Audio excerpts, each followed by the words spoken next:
Ölmeye bendir hamı, üste yaman dağlar, üste yaman dağlar, üste yaman dağlar.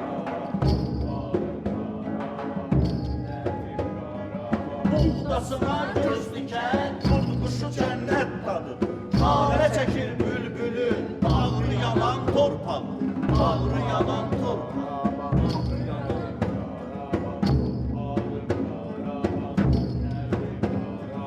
Nadevanın zakiri, elmi qəzəldən verər.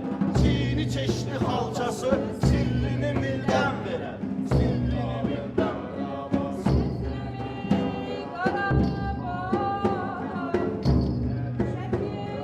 Kim çevirər arxasın, kim axı əldən verər. Qəlbə geniş yol açan, körpü salan torpaq, körpü salan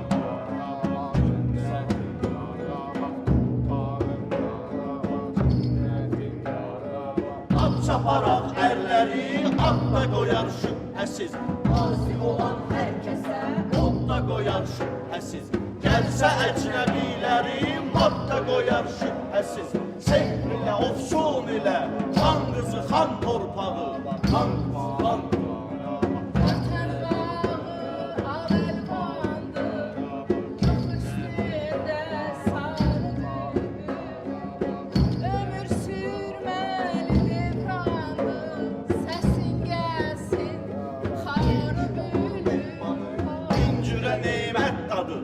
ölmeye bendir hamı, üste yaman dağlar, üste yaman dağlar, üste yaman dağlar. Anadır arzularım her zaman Qarabağ, danışan kim çevirer arxası, kim axır əldən verər. Qəlbə geniş yol açan, körpü salan torpaq, körpü salan Qarabağ, cümlətim Qarabağ, bağım Qarabağ, cümlətim Qarabağ. Çaparaq əlləri ot da qoyar şübhəsiz. Asi olan hər kəsə ot da qoyar şübhəsiz. Gəlsə əcnəbiləri ot da qoyar şübhəsiz. Sehr ilə, ofsun ilə, xan qızı, xan torpağı, xan könlüm sevgili məhbubum mənim,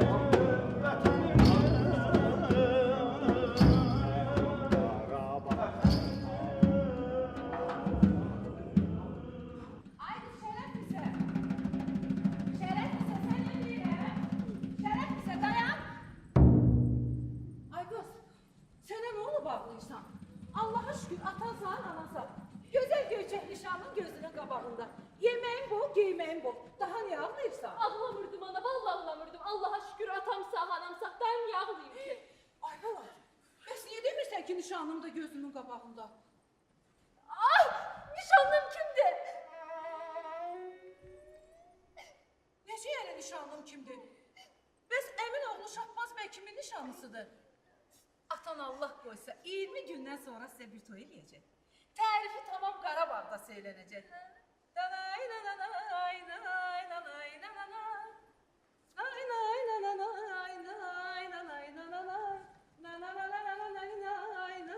nanay nanay nanay. Sırağa gün Zərdablı dostu Qurban bəylə danışanda eşitdim. Dedi ki Şamaxı musiqiçilərin icazəsini alsın, toya göndərsin. Ne oldu ay qız? Allah anam neler söylüyor. Şahbaz 10 günden sonra çıkıp gelir. Bilmiyorum atam kime tor hazırlığı görür. Dayan. Şahbaz gedir. Hara gedir? Ne danışırsan ay kız? Kim dedi gedir? Bak indi bildim ki doğrudan da ağlıysanmış. Düz deyirlər kız uşağının ağlı olmaz. Gözünün yaşı avucunun içinde olar. Yaxşı de görüm sənə kim dedi Şahbaz gedir? Özü. Hara gedir? Ne bileyim Fransa'ya mı? Paris'e mi? Adı batsın dilimde yavuşmur. Şərəf nisə? Kimlə gedir? Qonağımız Monsieur Jordan'la. Ha. O çörç.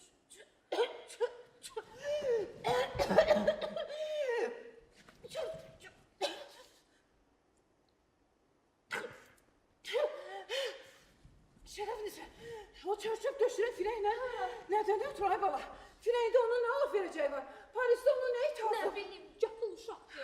Monsieur Jordan beynini salıptı ki Paris'te. Hə, qızlarla oğlanlar məclislərdə bir yerdə oturub dururlar. Hə, indi bunun da beyninə düşüb ki, gərək bir Parisi görəm. Əvvəl deyir, əmimdən icazə istəyəcəm. Qoymasa, icazını minib, arazi otaya keçib, Monsieur Jordan'la görüşüb, gedib Parisə seyr eləyəcəm. Hə.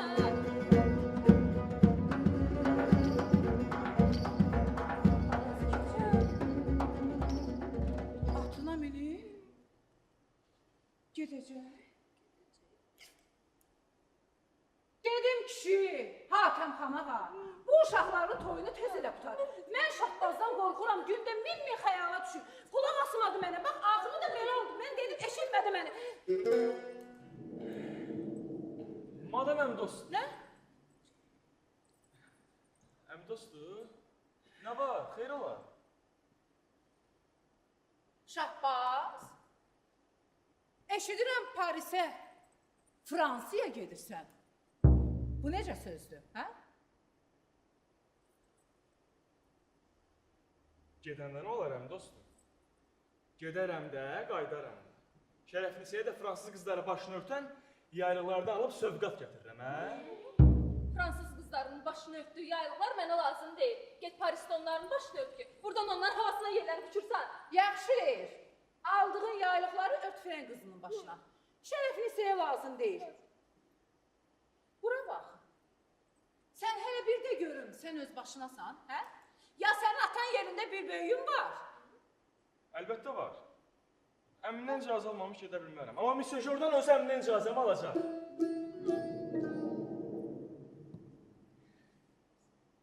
Çox yaxşı. Çox yaxşı. Sən azıbsan, yolundan izindən çıxıbsan. Mən bu saatda Hatəm xan ağanı çağırıram görüm, Monsieur Jordan nəçidir ki, onun qardaşı oğlu tovlayıb Parisə aparar. Vallahi, ona bir toy tutaram. Gəldiyi yolda azar, Parisi də unudar. Get! Mən bu saatda Hatəm xan ağanı çağırıram görüm, sənin toyuna 20 gün qalır. Sən necə Parisə gedirsən?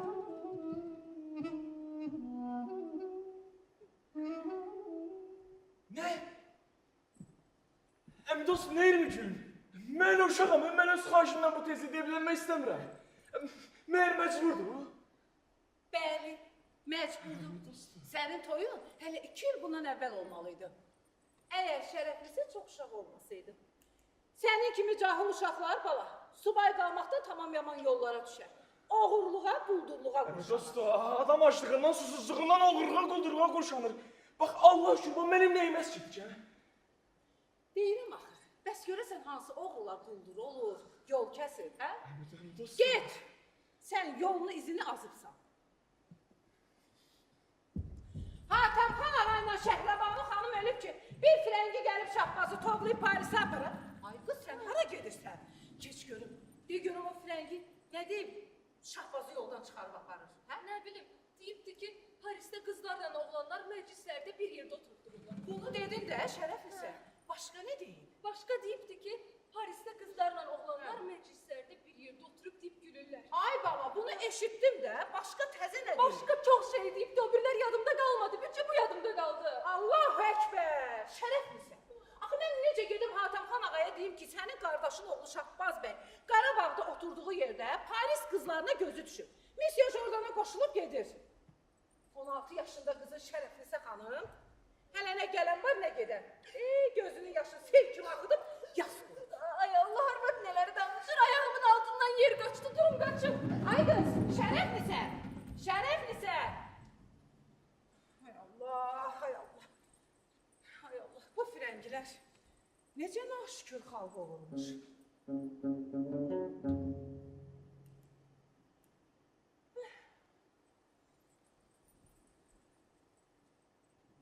Ay Allah, ay Allah, deyirəm bu firəngilər necə naşükür xalq olurmuş. Heç yaxşılıq bilməzmişlər. Mən ağılsız, yenə Tanrının hər günü Monsieur Jordana səhərə yağ gərək, qaymaq gərək, axşama plov gərək, bozartma gərək. Gedib öz ölkəsində deməsin ki, Qarabağ el atın arvadları mərifətsiz olur. Qonağa hörmət eləmək bilmir. Digər bundan sonra bu xalqa yaxşılıq elə də. Tamam, yaxşılığın bağı çıxdı.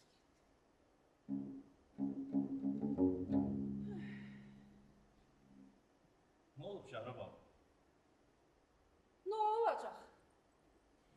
Gəl gör bəslədiyin qonağın? Deyirlər qardaşın oğlu tovluyub Parisə aparır. Necə yəni qardaşım oğlunu tovlayıb Parisə aparır? Kim deyir bunu? Mən deyirəm. A kişi Şahbaz özü şərəflisi deyir. Şəhrab ağa. Hə. Şahbaz bilir ki, sənin qızın ürəyi kövrək. İndi o da ondan durub zarafat edir. Qızın da durub bundan dərd edir. Deyirəm, analı balalı ikinizin də iki pulluq ağlınız yoxdur. Hər xırda sözdən yana yerdən olur sizə. Kişi! Deyirəm elə sən də hər zadı boş buraxırsan, Cahil uşaq.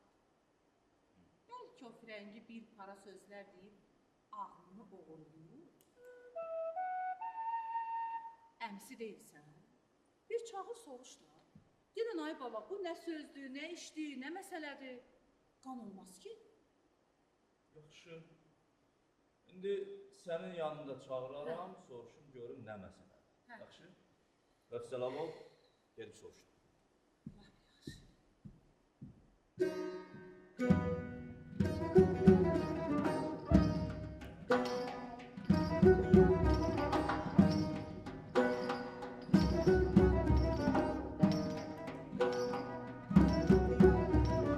Subay adam özünə qul eləyər ancaq, ona görə gərəkdir əl qolunu bağlamaq. Şərəfli səndən yaxşı tapacaqlı Şahbaz, gördü böyük vəsiyyət, xoş söz işə yaramaz. Tay çaldıracağıq.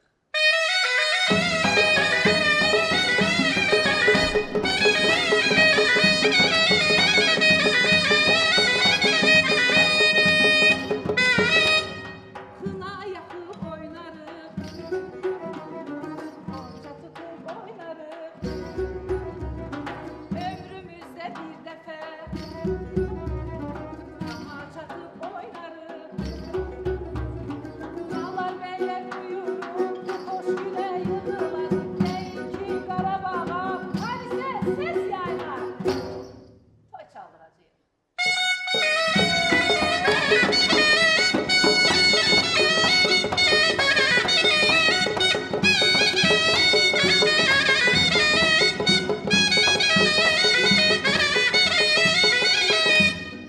Özünü dağ zənn edən, kişiləri əridən, əda ilə naz ilə gözümüzə əridən, bərbəzəkli geyinərlər, cavabı takarıq, düşmənə qəm verərik, beni yandırarıq, yakarıq. Acığa toy çaldıracağıq.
Oradan həkim. Eşitmişəm bizim bu Şahbazı aparırsan Parisə. Bu necə söz? Bəli, Hatəm xan ağa. Elə bu sözü mən özüm sizə deyəcəkdim. Çünki heyifdir Şahbaz bəy kimi mərifətli, savadlı olan fransız dilini bilmir. Mən təklif edirəm onu özümlə Parijə aparıb fransız dilini öyrədim, qaytarım. Özdə mənlə oturub durandan bir neçə kəlmə də öyrənim.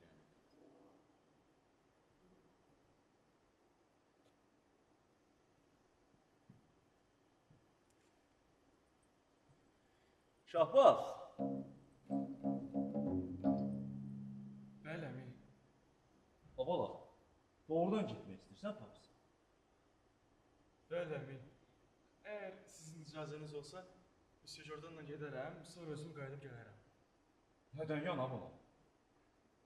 Əmi, fransız dilini öyrənməyə. Ay bala, Fransız dili sənin nəyinə lazım? Sənə lazım olan ərəbdir, farsdır, rusdur, türkdür. Bunları da Allah'a şükür açılan mədrəsələrdə öyrənmirsən. Əmi, bax, fransız dili mənə çox...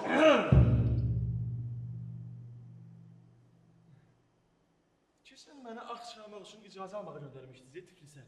Allah verdi mənə Muxtar verdi bəy. Varşavada fransız dilini öyrəndiyi üçün hər məclisdə məndən hörmətli idi. Amma əslində qalsa özü fransız və türk dilindən başqa heç bir dili bilməzdi.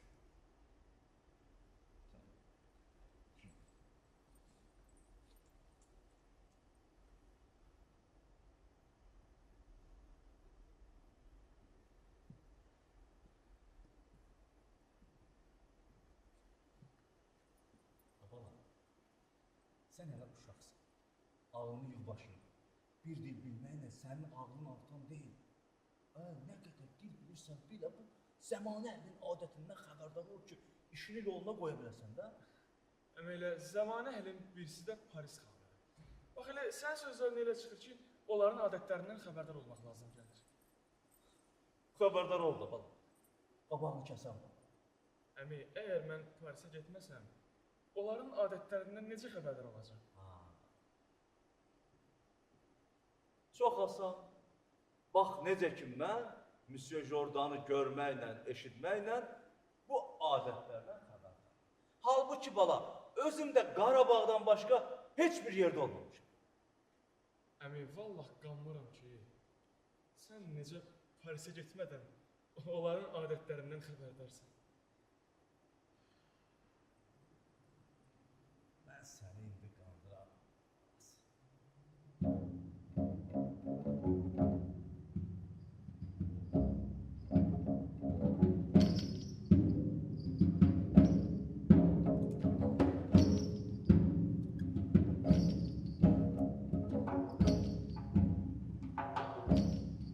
Deməli belə. Mənə yəqin hasıl olubdur ki, bax bizdə nə qədər adət var, ənənə var, onun əksi də Paris var.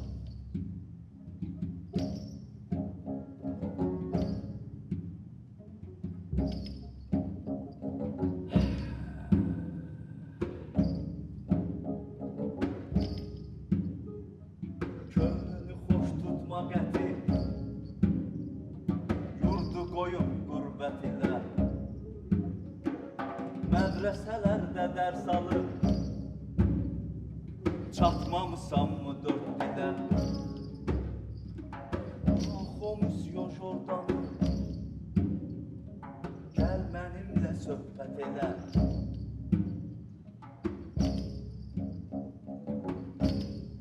Gör necə təsvir edirəm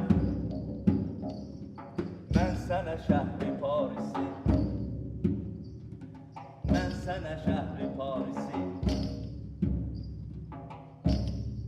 Baba, bax biz əlimizə xına qoyuruq, onlar qoyurlar. Biz papaqla oturub dururuq, onlar başa çıxır. Biz başımızı qırxarıq, hamı onlar başlarına tük qoyar.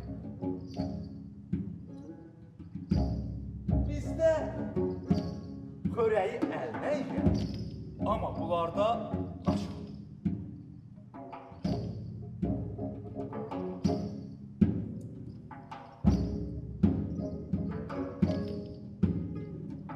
Bizdə nə var hamısının,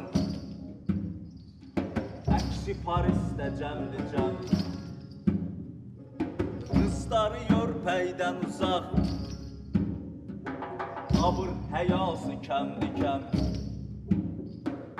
Yurdunu satmışların axırda çıxar qəmli-qəm. Dört dilə hali olmusan, bəsin deyilmi bəsdilə?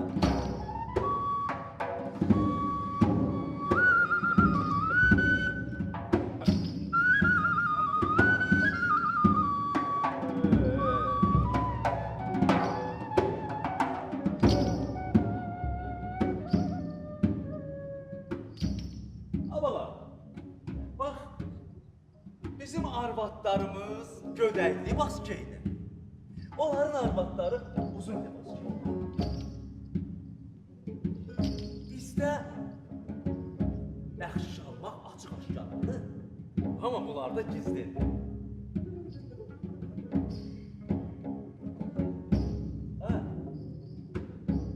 Bizdə çox arvad almaq adətdir. Bunlarda da çox aralmaq var.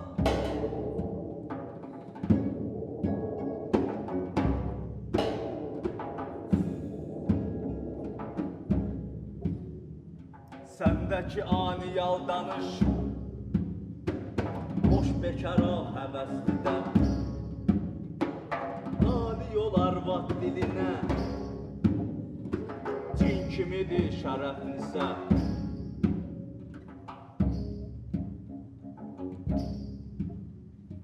Bir baxış ilə məhv edər min dənə şəhri Parisi. Bir baxış ilə məhv edər min dənə şəhri Parisi. Min dənə şəhri Parisi. Min dənə şəhri Parisi. Min dənə şəhri Parisi.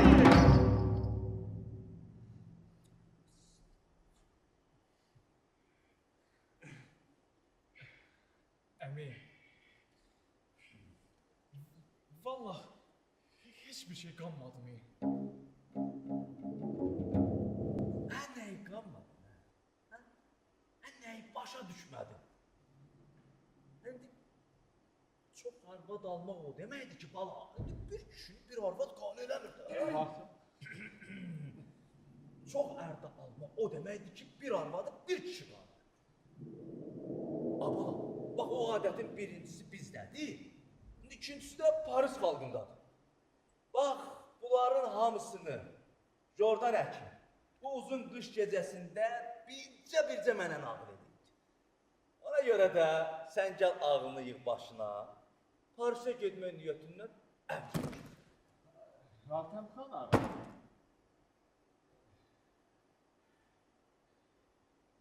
mənə qəribə gələn odur ki, sizin kimi mərifətli, alicənab, savadlı insan müasir cəmiyyət tələblərindən xəbəriniz yoxdur. Mən sizin iradənizə qarşı çıxa bilmərəm. Əgər rüsxət versəydiniz, bir-iki kəlmədə mən deyərdim. Hatəmxan ağa, mənim məqsədim bu idi ki, Şahbaz bəyi Parijə aparıb, əvvəlcə özüm onun tərbiyəsində məşğul olum. Ona fransız dilini, ədəbərkanlı olmağı öyrədim. Sizin mənə yaxşılığınıza cavab olaraq onu kralınıza tanıdım. Kraldan ona bir-iki bəxşiş alıb, qaytarım. Özdə mən bizim kralın ağlına, səxavətinə yaxşı bölədəm. Amma söhbətdən belə başa düşdüm ki, siz bu səfərə etiraz edirsiniz. Hatəmxan ağa, indi mənə rüsxət verin, mən bu səfərin faydasını sizə izah edeyim. Yaxşı, buyurun.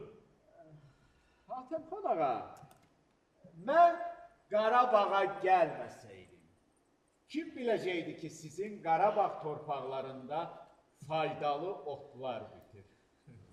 Məndən əvvəl cənab Linney, Tournefort, Bertram belə hesab edirdilər ki, faydalı otlar Amerikada, Afrikada, İsveç dağlarında bitir. Amma mən Qarabağa gəlişimdən onlara sübut eləyəcəm ki, onlar səhv eləyiblər. Faydalı otlar Qarabağ torpaqlarında bitir. Özü çox yaxşı bitir. Mən tədqiqat aparıb bu otların faydasını bütün dünyaya bəyan edəcəm. Bax, bu otu görürsünüz. Bunun latıncadan tərcüməsi Aganthusdur. Bunun mənim təcrübəmdə qarın ağrısına çox böyük faydası var. Cənab Linney bunu 2-ci dərəcəyə, Tournefort 3-cü dərəcəyə, mənsə bunu birinci dərəcəyə ayırd edirəm.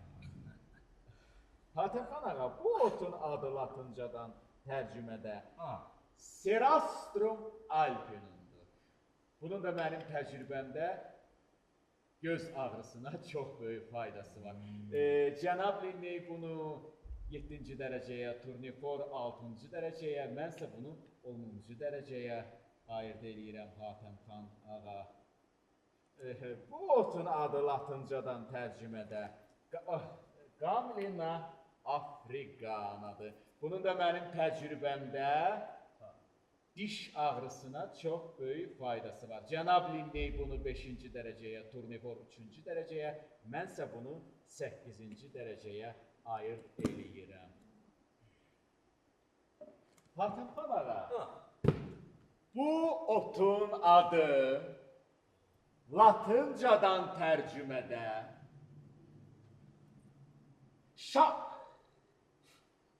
Gambretumdur.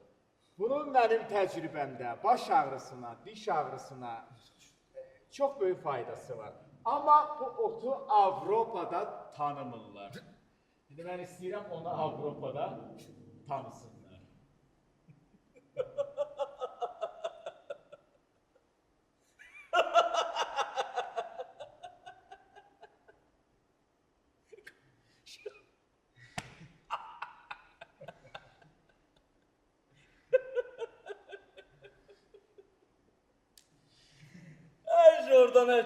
Ay Jordan həkim.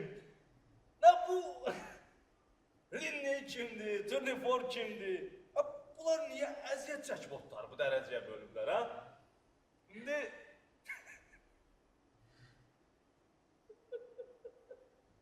Bizim bu şahbası aparıb bu cür tapmacalar öyrədəcəksən, ha?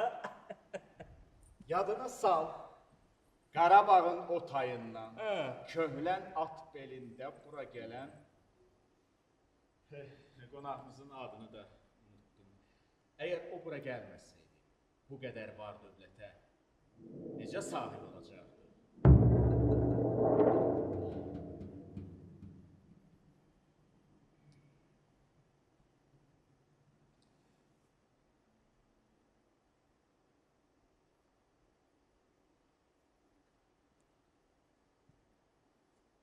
Doğru deyir. O bura gəlməsəydi, bu qədər var dövlətə sahib olmayacaqdı. Kim ki olur mehmanı, min cürə neymətdir. Əmin. Əmin, icazə verin Monsieur Jordan'la gedim.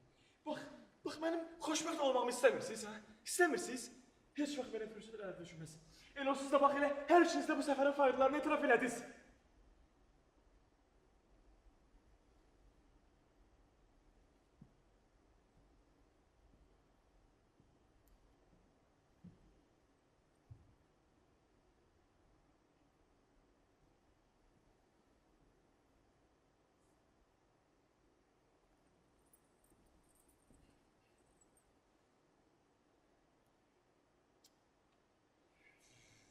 Jordan həkim. Bu nə müddətə? Bir il. Nə? Çox çəkməz gedib qayıdar. Məqsəd fransız dilini öyrənmək. Bilgə il. Qadın, bilgə.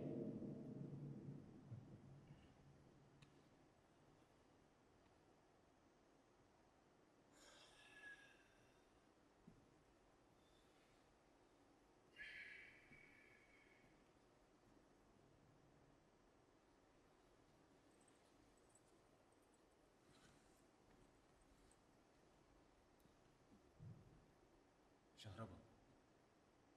Daha neyniyək? Bir ildir daha. Papağımızı fırladarıq gəlib gedər.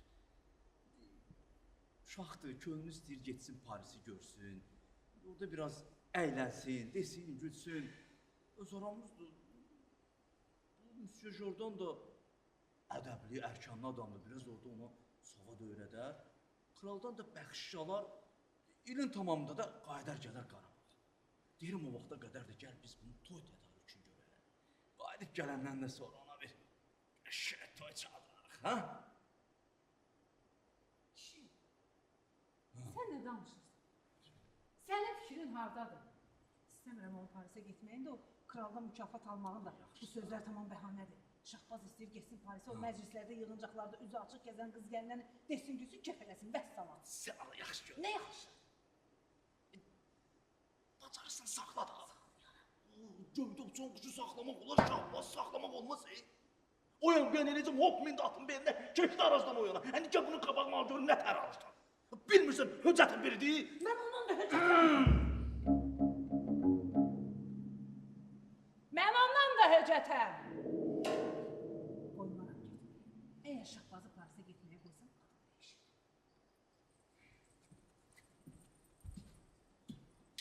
Əgər Şahbazı Parisə getməyə qoysam, adımı dəyişərəm. Allahu Ekber. Görürsən bu əmi dostum hansı qaravullarına məni dustaq eləyəcək? Görərsən, sən öz bildiyindən. Qamlin Afrikana, mən də öz bildiyimdən. Mən ondan da höcətəm, baxarsan.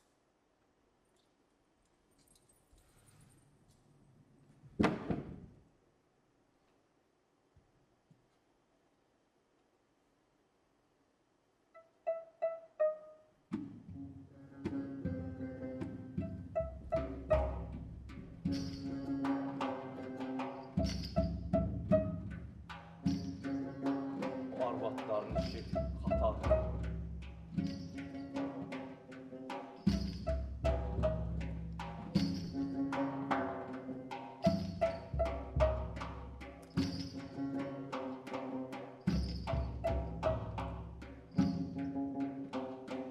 Hile ölümden beter sarsıdan herkesi.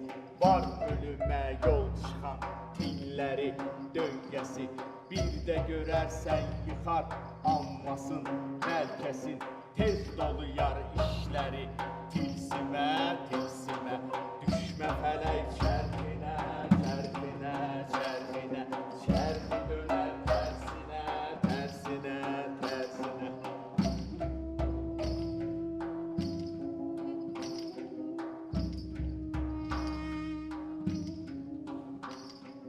Bir sürünü yıkmağa çatmasa qüvvəti, hilə çatar dadına, həll olar işqəti. Seç sürüdən bir adam, al onun rüsvəti, qaldır onu hamının əksinə, əksinə. Düşmə fələk çərxinə, çərxinə, çərxinə, çərxi dönər tərsinə, tərsinə, tərsinə.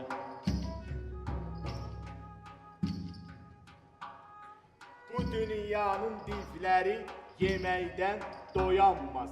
Ha qışqırsan acımaz, ağrımaz, inanmaz. Bu dünyada xırdalar bitirən qazanmaz. Göyün dib ol, əzilmə, divlərə gəlsinə. Düşmə fələk çərxinə, çərxinə, çərxinə. Çərxi dönər tərsinə, tərsinə, tərsinə. Düşmə fələk çərxinə, çərxinə, çərxinə. Çərxi dönər tərsinə, tərsinə, tərsinə.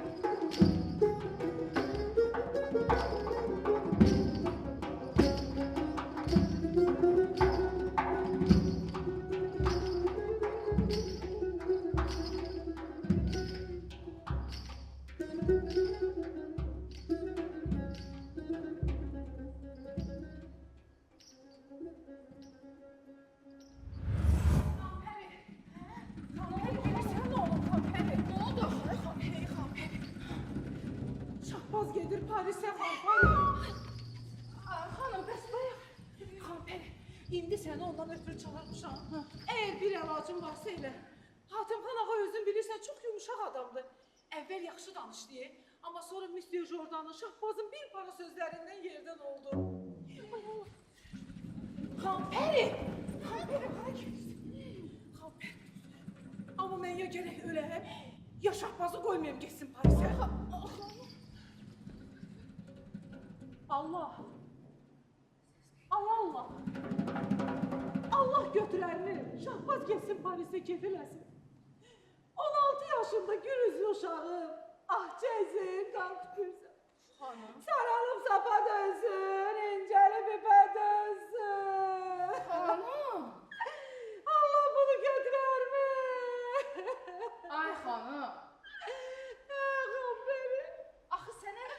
düşüb ki, kimdənsə Hətəm xan ağadan, nə bilim Şahbaz bəydən minnət çəkirsən? Bu yoxdur düdündə. Adamlarını göndər, Ağcabədli Qızılbaşdan olan Məstəli Şahın dalınca. Gəlsin, necə arzu muradındır, o cürdə işlərini düşsün, qoşsun. Xanpəri, mən də onun cadusunun gücünü eşitmişəm. Amma yenə narahatam. Deyirəm, onun elədiyi işlərdən heç bilirsənmi Xanpəri? Ay De görüm, ürəyim dürüst qızasıdır mı? Çünki bu çox çətin işdir Xanpəri.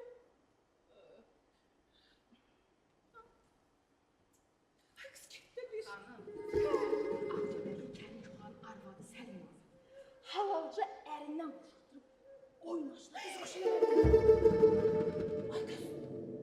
Kəndin ayağında kişi var ve el alem ona minnətçi düşmüşdür. Heç cür rast ala bilmirdilər ki, qızına ərə versin. Cadının gücündən bircə saatın içində kişini zəhərlədi. O qız! Cavabı Səfərəli bəyin qızının əri. Bir uzaq səfərdən bircə saatın içində geri evlənir. Nə var, qorxdular ki, kişi gelər qürbətə, orada arvadılar qalar. Xanım, mən onun cadusunun kəramətinə bəlirəm. O istəsə məni belerindən boşadar. Şərəf nəsə? Xanpəri, bəs niyə burada dayanmısan? Elə bu saatda get Məstəli Şahın dalınca. Denən ki, xanım çağırır. Hər nə istəsə vədə elə. Xülasə, axşam çıraq yanan xanım, Məstəli Şah bizim evdə hazır olsun. Ay qız, bir imkan ver sözümü deyim, tutarım da nə olur? Məsələdir. Getməyə özüm gedərəm, amma qurban olum. Bu işdən heç kimin xəbər olmasın, yoxsa məni də doğrayarlar. Dəriş. Narahat olma, deyərəm ki, axşam gələndən sonra Şərəfli sənə otağında yıxılır. Bax, mən deyərəm, axşam dalmasın.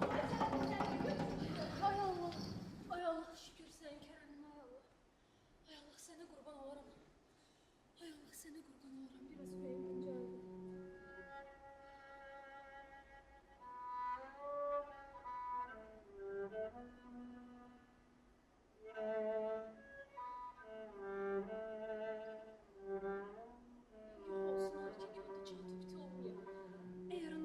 Bir şey olmasaydı şüphesiz Monsieur Jourdan Şahbaz'ı aparacaktı.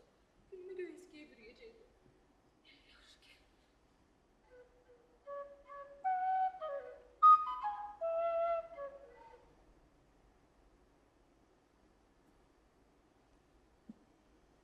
Şərəfli sən heç bilsən düyünlər nə oldu? Əmi dostum, Monsieur Jourdan yanında əmimin üstünə çır-çır çığırırdı. Hələ üstəliyi məni də hədələdi. Şüphesiz heç özünün elədiklərindən xəbərim yoxdur. Əmi dostluğunu çığırmağı gözümə görünür. Şərəfli sən, mən axı özüm neynəmişəm, hə? Şahbaz. Bax, bu şəkilləri mənə kim getirir? Bunları sən gətir demədinmi ki, bax, Paris qızlarının, gəlinlərinin şəkilləridir. Gör Parisdə necə gözəl qızlar var. Bu qızlar tamam belə üstləri açıq oturub dururlar məclislərdə.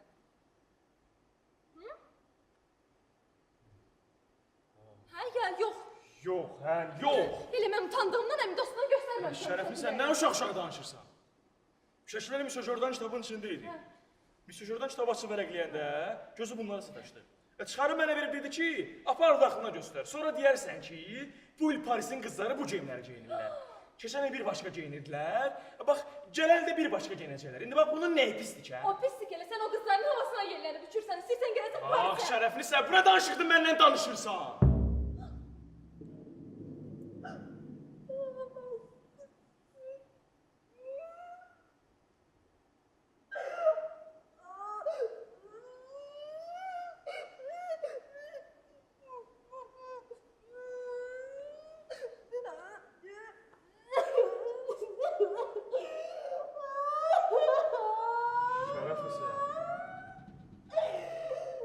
Şərəflisə, bütün Parisin qızları qurban olsun sənin bir telinə. Mənim sən tək gözəl yarım var, behiş dürləri gözümü görükməz. Sənsiz mənim bir günüm olmasın.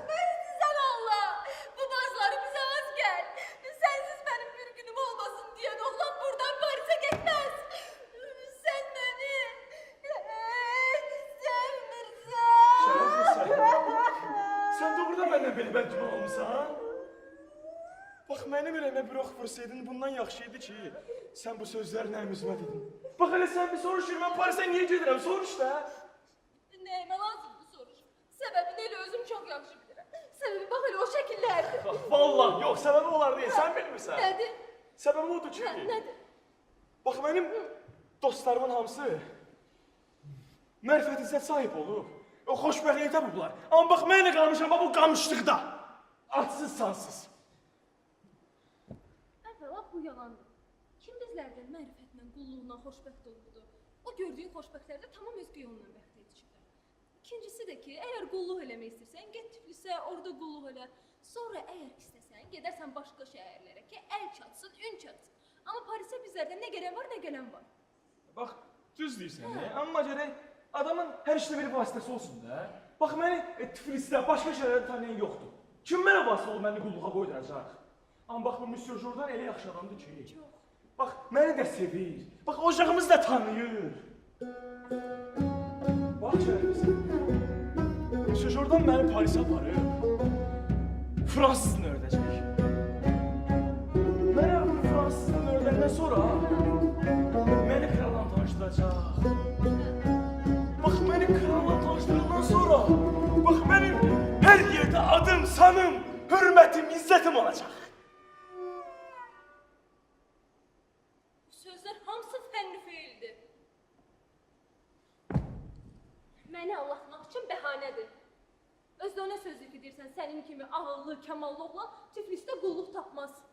Ki, Parisdən qaydandan sonra yenə gedib Tiflisdə qulluq eləyərəm də. Parisdə sənin kimi oğlan o əxlaqsız qızların əlindən sağ tutura bilərmi ki, elə bir qaydandan sonra adam kimi oturub dura da bilər?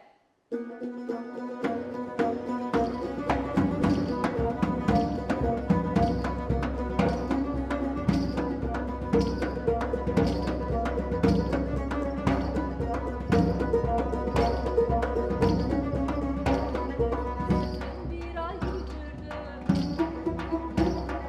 değişip bakışlarım. Seni bir kuş eylemiş, yadeydin almışlarım. Seni bir kuş eylemiş, yadeydin almışlarım. Bırak rekabetleri, bırak bu yarışları.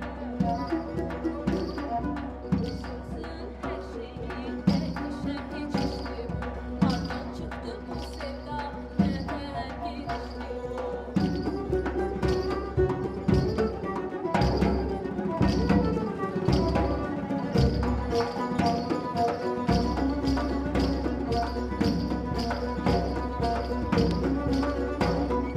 Paris coşan bulaqdı, Dumon ateşlədi. Gedişdə nə fitnə, nə də fəsad görmədi.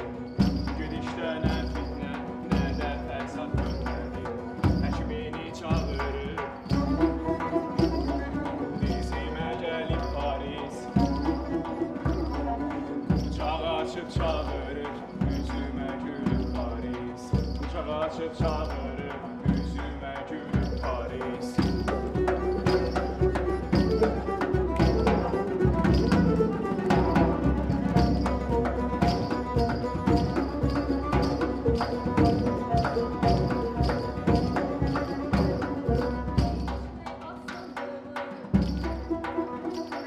Karabağlı Paris'e, yüreği senden güzel, korkağı senden güzel. Yüreği senden güzel, korkağı senden güzel. Rüya gözge küleyler, tutma bilmezsen dersen. Ağlar sana bir aşamadan olmayan bir alışveriş. Bize beşalar sanki peşkeşti bu. Aşağıdan olmayan bir alışverişti bu.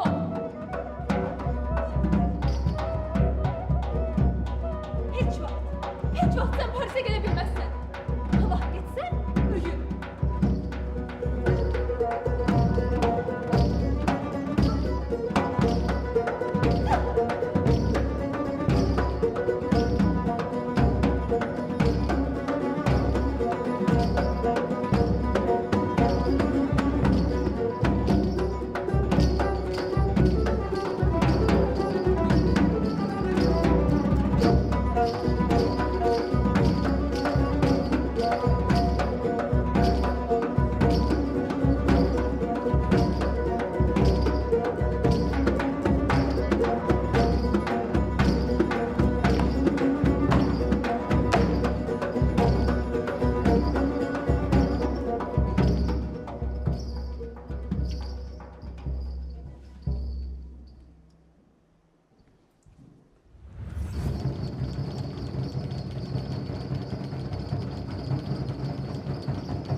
Kamperi ne oldu? Derviş gelmedi. Euzubillahimineşşeytanirracim. Bismillahirrahmanirrahim. Kul euzu birabbin nas, melikin nas, ilahin nas, min şerril vesvesil hannas, ellezî yuvesvisu fî sudûrin nas, minel cinneti ven nas. Ana, kızım, ya, saçmalama böyle.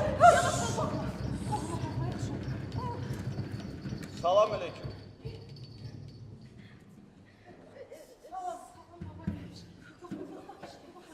Salam baba derviş. Hoş geldin. Gel eyleş. Xanım, mənə nisbət nə qulluğunuz var? Can başla yerinə yetirməkdə müzayiqə yoxdur. Baba derviş, bir cüzvi yüngü işten ötürü size zəhmət vermişəm. Mətləb budur ki, bizim Şahbaz yolundan azıb. Bir frengi qonağımız var, xəyalında da ona qoşulub Paris şəhərinə getsin. Mənim bu oturan gül üzlü uşağım ki, onun adaxlısıdır, ağlar sızlar qoysun. Mən Hatəmxan ağa nə qədər yalvardıq, söylədik, qulaq asmadı. İndi gərəkdir bir iş eləyəsən, Şahbaz Parisə getməsin. Monsieur Jordan ondan əl çəksin, aparmasın.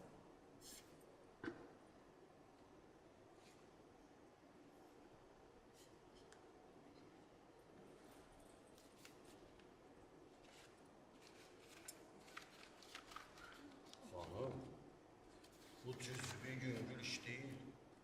Bu çox çətin və böyük iş deyil. Bu surətdə gərəkdir ki, mənim cadumun əsəri ya Monsieur Jordanın ya da Parijin başında çatlasın. Başa düşmədim baba dərviş. Necə yəni cadunun əsəri ya Monsieur Jordanın ya Parisin başında çatlasın? Xanım, Öyle. məsələn, əgər Şahbaz bəyə əl vursan, gərəkdir ki, onun bədəninə bir cim müsəllət eləyəm ki, ora getmək fikrindən düşsün. Amma olur ki, o bu işdən qopsun. Ağlına rəxnə yetişsin, azarlasın, çolaq olsun. Uşaqdır, cavandır. Ey Allah'ı seversen baba dərviş elə danışma. Bu işler tamam ondan ötürüdür ki, Şahbaz bir günde olsun gözümüzden uzağa getməsin. Necə onun canına cim müsəllət olmağa razı olaq?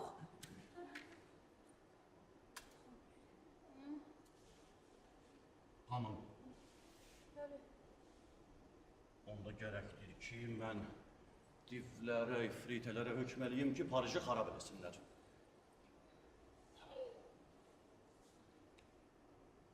Altını üstünə çevirsinlər ki, Şahbaz bəy ora getmək fikrindən düşsün.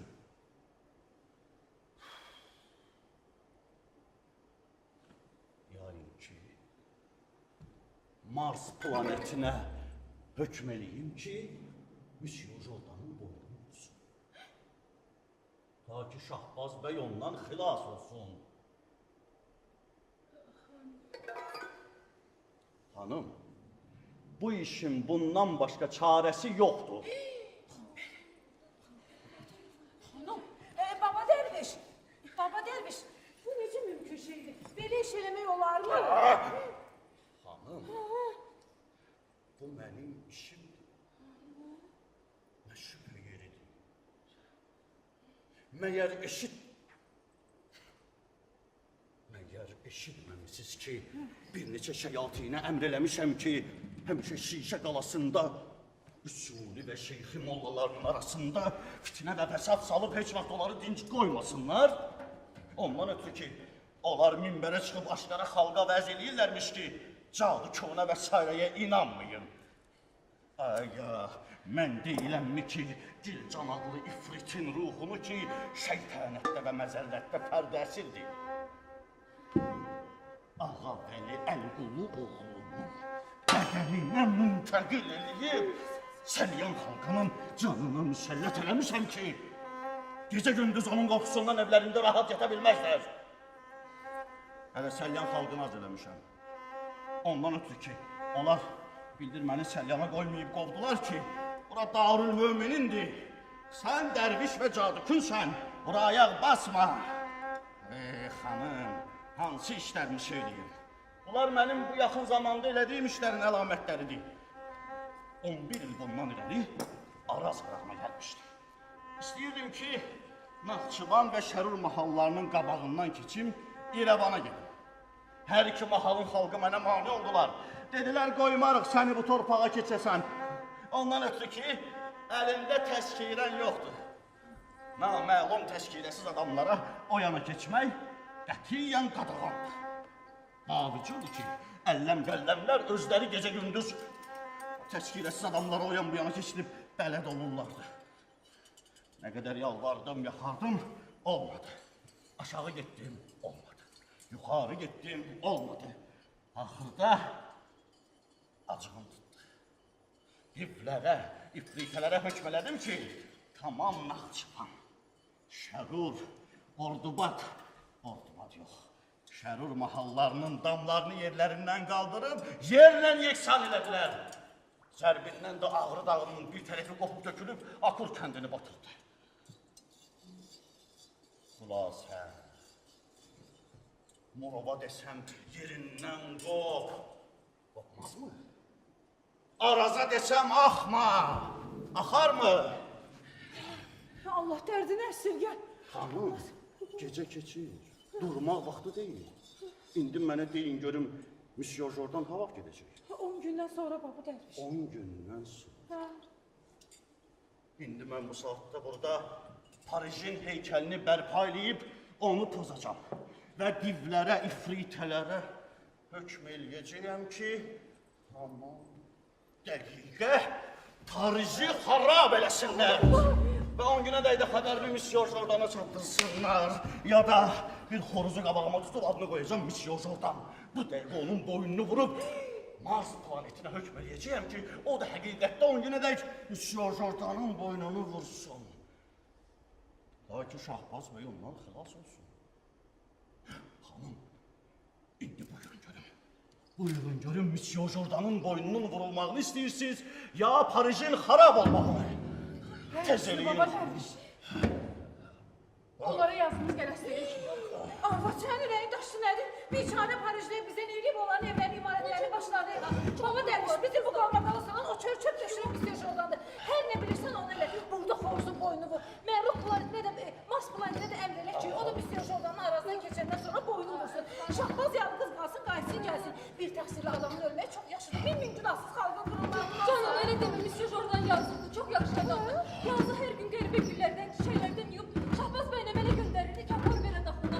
Görsün neçə ildir bu yaylaqları gəzirlər. Heç bu güllərin çiçəkləri göründü mü?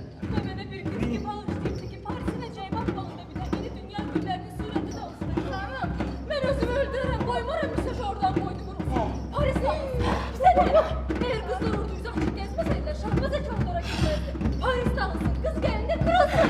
Vallahi dəxi bilmirəm hansına razı olum. Bir şərəflisi də doğru düzdür. Monsieur Jordan yazıqlı, yaxşı adamdır. Bircə bu işlə təqsirlidir ki, Şahbazın yoldan azdırıb Parisə getirəyə birində salıb. Qəza bu dərvişi çayır bizə yetirib ki, onun köməyi olanı altı üstüne. Ama dərviş bu ildirləri ifritələrə Parisi qaldırıb altın üstü çevirdi. Baş üstə xanım, baş üstə.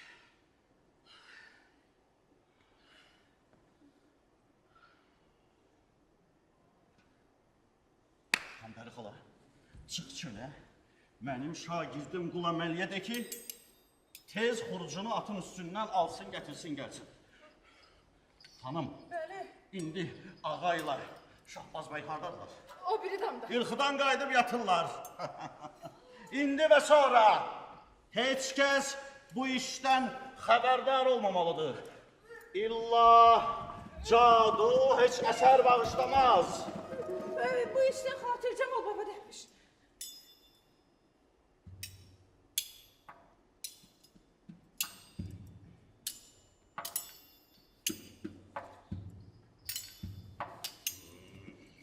Ulan Əli!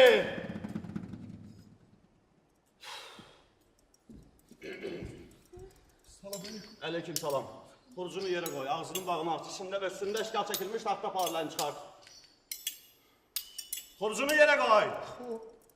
Ağzının bağını aç. İçində və üstündə işgal çəkilmiş taxta parlarını çıxart. Mikhail Çibikoni, این خواهد که هیکل شهر پاریس را برپا نموده بدیه باب افریت ها حکم کنم که در طرفت عین زیر زبر خواهم کرد من هیکل پاریس را برپا نموده واسه چی؟ واسه من با جاغوی تازه برای این مطلب خواهم گرفت خب این خاتون به پایتخت فرنج اهلش چه دعوت دارم؟ این حکایت خیلی دراز است تقریرش گنجایش مگان ندارد این تخت پارا را بیرون کن همه ساعت اما هیچ اقلم باور نمی کند که این امر مشکل صورت پذیر گردد یعنی چی؟ چاره یعنی مرده که حالا از این خاتون برای مطلب همین خواهم گرفت این وقوف یافته است این من جادوی اثر خود را ببخشد که این طایفه تو چه میدانی؟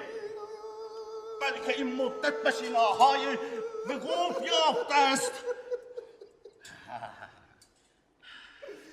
این فقره آخران هر کس که قبول کنه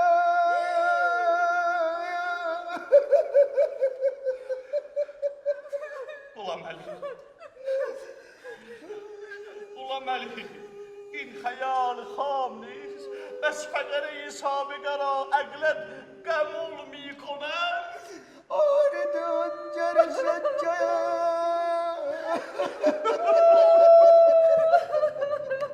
خب دیگر هوس صبرای و سؤالهای بیفایده مخشوش مکن دیگر سوار بیشاوی باز بیکندی خانفر خواهدی قفون بالا adam bana gelmesin این طایفه عجب بیچاره به سادلو این که من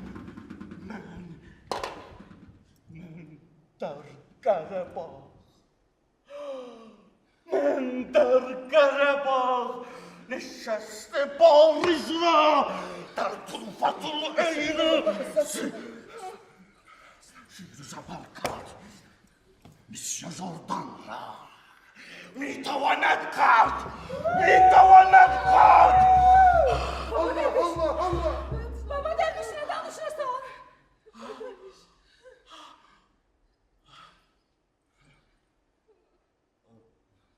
Məhsər oxuyuram xanım.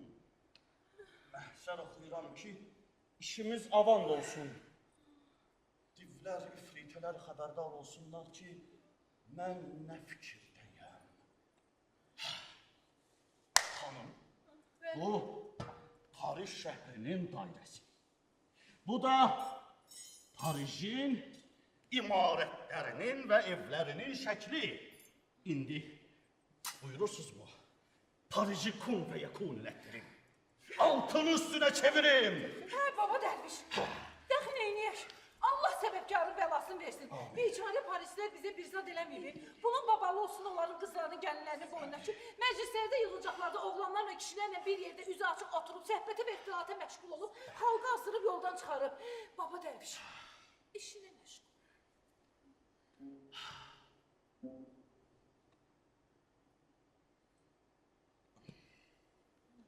Hanım, mələklərin ənamını kərəm edin.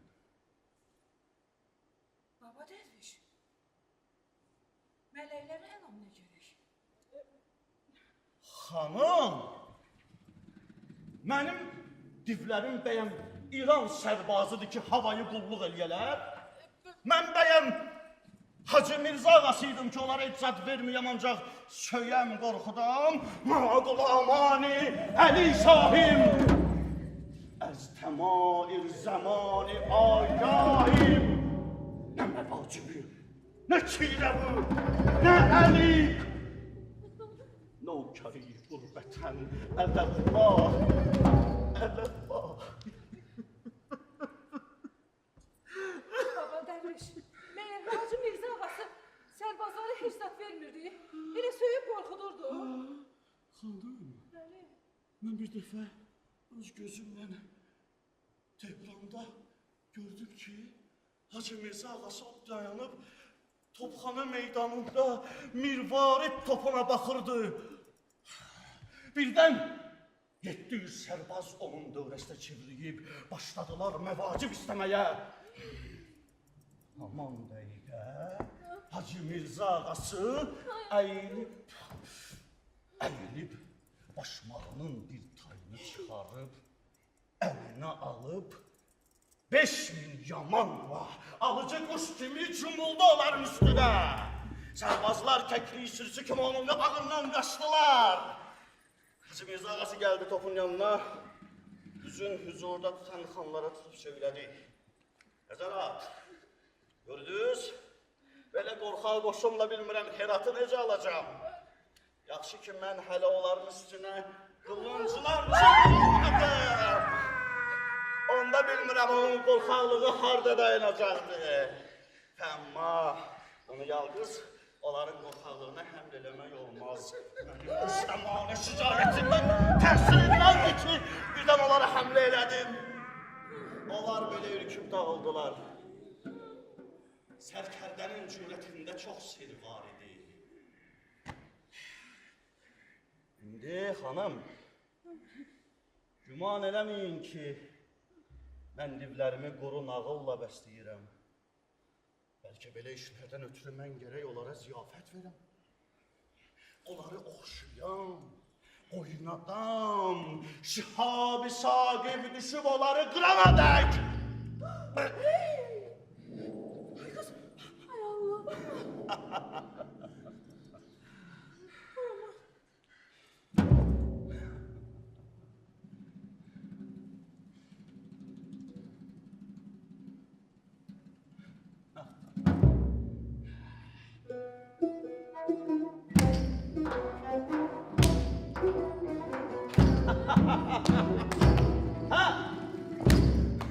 Baba derviş. Necə yəni şihabi? Sahib düşüb onları qırana dək. Məyər sonra şihabi sahib düşüb onları qıracaq? Əcəb fikir edirsiniz. Xanım, bəs bu qədər günahın cəzasında Allahın qəzəbi onlara yetişməz? Çünki belədir, niyə canlarından qorxmurlar? Belə şayək qoyurlar. Əvvələn ona görə ki, mən buyururam. İkinci axmaqdılar. Təbiətlərinin təqazasıdır. Əgər belə eləməsəm, incələ bilməzlər. Şəyatin olmasaydı, dünyada heç bir yaman əməl olmazdı. Və bəni adəmi yaman işlərə heç kəs məcbur eləməzdi. Yaxşı baba dərviş. Divlərə nə qədər ənam var? Artıq istəmirəm. Nə qədər ki, vəd eləyibsiz, 100 bacaqlı. Çox olmazmı baba? Xub! Min tümənə dəyən şəhəri xarab eləyirsiniz. 100 bacaqlı versəz, çox mu? Yaxşı. Ay qız, ged o. Pul kisəsini gətir. Tez ol. Ay Allah! Allah sözün kömək ol, Allah. Allah dərdini əsirgə. Bismillahirrahmanirrahim. Bu dəqiqə baba dərviş. Ay baba. Toy xərcinə pul qalmır ki. Yox, sana bir 200 dolu satarım, yenə pul var. Ver. Burun qulaq başa sədəqə. Burun qulaq başa sədəqə. Pamperi, burun qulaq başa sədəqə. Qardeş. Ya Allah.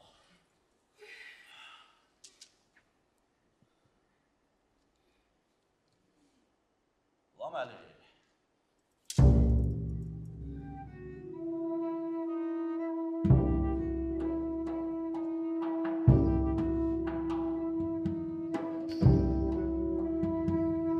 Mən cinləri ram eyləyərəm, bir söz deyərəm, olmaz iki. Avropa filan tərləmərəm, yıxmaq mənim üçün nədir ki? Bəslər bu ağılsız təbəqə, dərvişlərə nifrət ilə kin. Bilməzmi mənə nifrət edən, min cəncələmin işə düşər.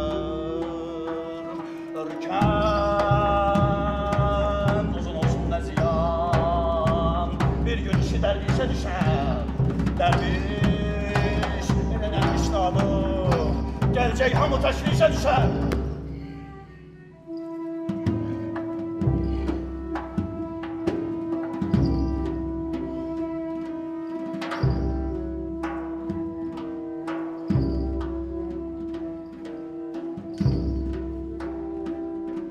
Dünya dəyişib dövrülüyər, amma mən əmin dərvişəm. Min cür oyuna zülmə dözüb, nəhri arazı keçmişəm.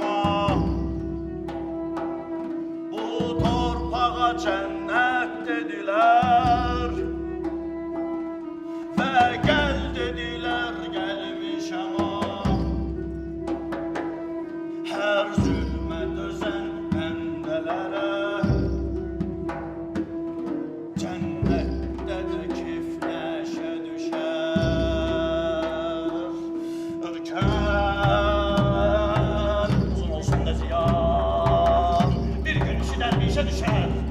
Dərviş, elə dərviş durdu, gələcək hamı təşvişə düşər.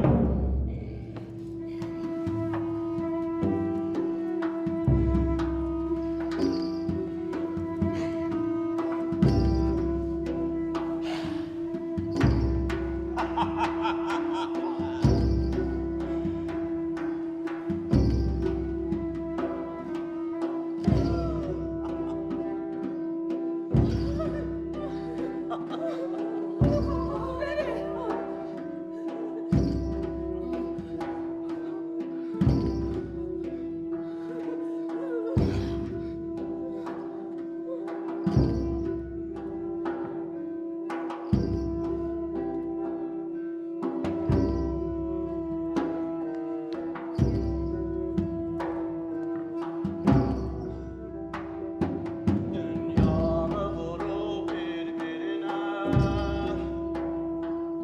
düşmən yaradan mən deyiləm. Çoxdan kirimiş yarələri,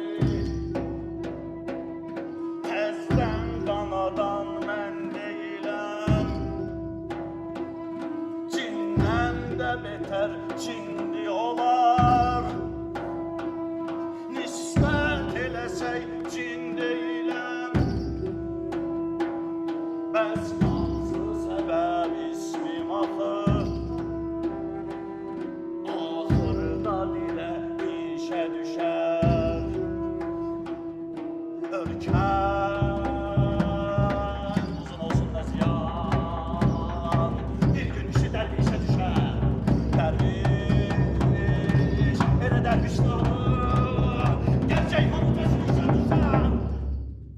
Xanımlar, qorxmayın, ürəyinizi bərk tutun. Dəğdəğə ha, yetəndi, tübbən kəra, gərəndi, tübbən kümu, kümu ha.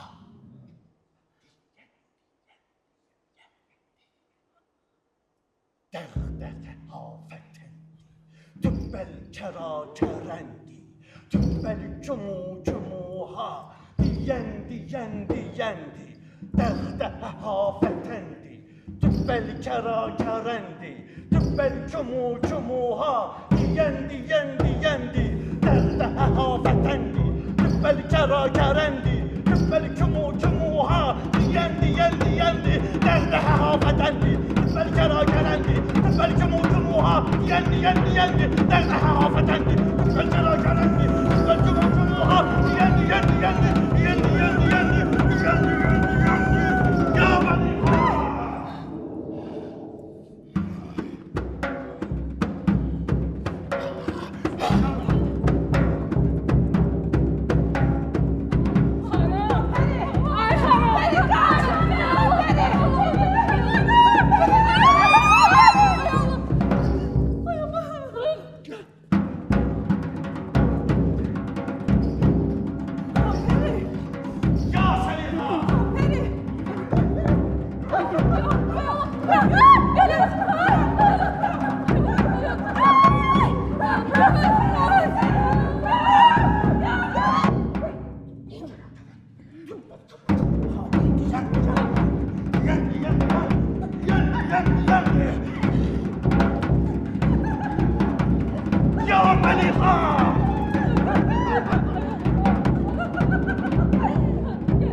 Ya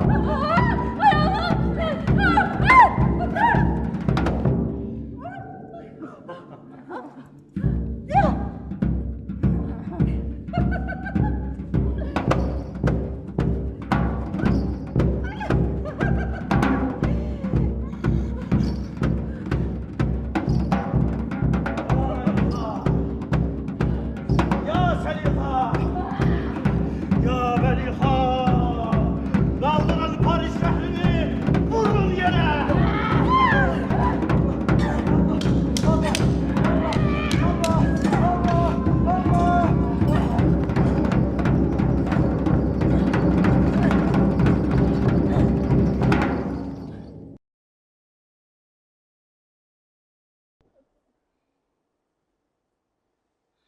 Gördünüz? Paris dağıldı. Razı kaldınız. Hə baba dərviş. Razı qaldıq. Deyirəm amma nə yaxşı olardı bu xəbər Mr. Jordana çatardı. Öz payına qalardı, Şahbazdan əl çəkərdi. Amma bilmirəm ki bu tezliklə bu xəbəri oradan gəlib çatdıracaq.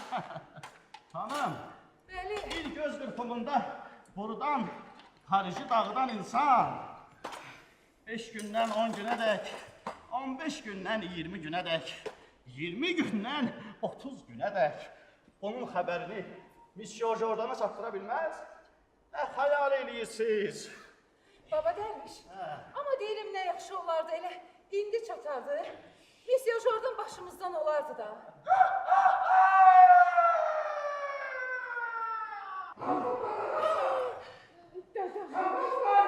Mənəm baş. Xanpəri. Xanpəri Mr. Jordan'dı Xanpəri. Evimiz.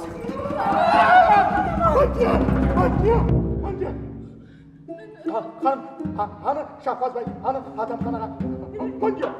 Yakından qayıdıb şərəfsiz otağında yolunu yoxdur. Hanım geliyorlar bu saat duruyorlar. Ben gidip dayanabilirim hemen.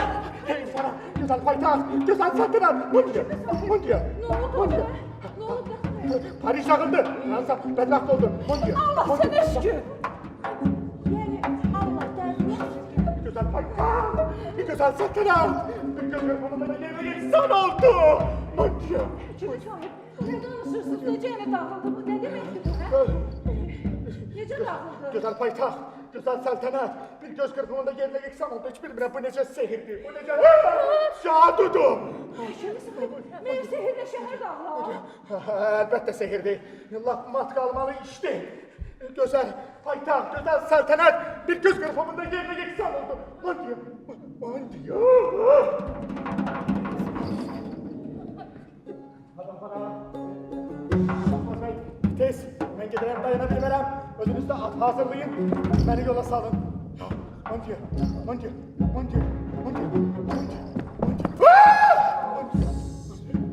Jordan ki, ne olub, hara tələsirsən? Fransa dağılıb. Səltənəti dağılıb. İndicə İngiliz konsulundan bu əhvalatı bitirəndən sonra yazır ki, Londona vakit kağızlar və çapar gedir. Aras kenarında beni gözleyecek. 12 saate kadar ben özümü ona çaptırmalıyım. Çaptırmasam çapar gider. Ben özümü krala çaptıra bilmem. Kral İngiltere'ye kaçıp Mondiyo. Jordan ki. Mondiyo. Bu Paris'i kim dağıdı? Nə səbəbə xalqı bu? Estağfurullah.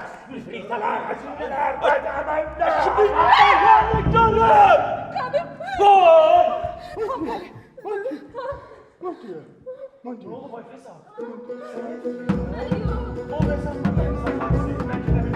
Yok vallahi yok. Dayım canına Allah hakkı vermesin. Ay Allah. Allah vermesin. Bana kamperi değil. Qanyat içirsən. Yenə partlatmamışam da. Sən təpərlər paçağı Paris'i partlatsa da al. Həkimi sahib. Biz şahbazı da evinizden aparırsınız. Ben öz başını koymada gel tapıram. Şahbazı haraparram. Səhər açıldı. Mondiyo. Getməliyəm. Mondiyo. Jordan ki. Buyurun. Mondiyo.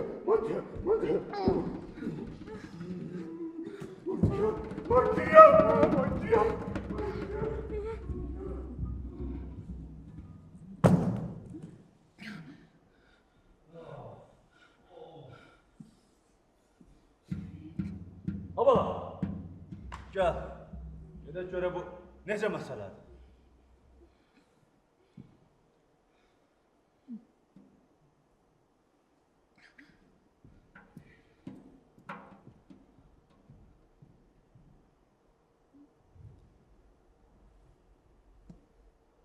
Xanpəri. Gördün nə oldu Xanpəri? Anam, mən sənə demişdim də, bu dərvişin əlindən heç zat qutaran deyil. Anam, sən hələ qox ki, Fransanın dağıntılarının zərbindən başqa şəhərlərdə dağılmış olar. Bayaq özü dedi də, Naxçıvanla Şərrun dağıntılarının zərbindən Axur kəndə batıb.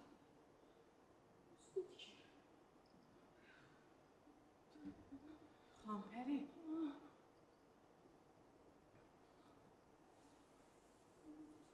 Xanpəri. Deyirəm, təəccüb bu deyil. Təəccüb odur ki, kişilər bizə deyir, cahiliyyət inanmıyor. Necə inanmıyorsan ki, adam gözüyle belə şeylər görür. Xanım, əgər kişilərin ağlıysa, biz bunu hərəkədən başını min yol alalım.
Çaparak erler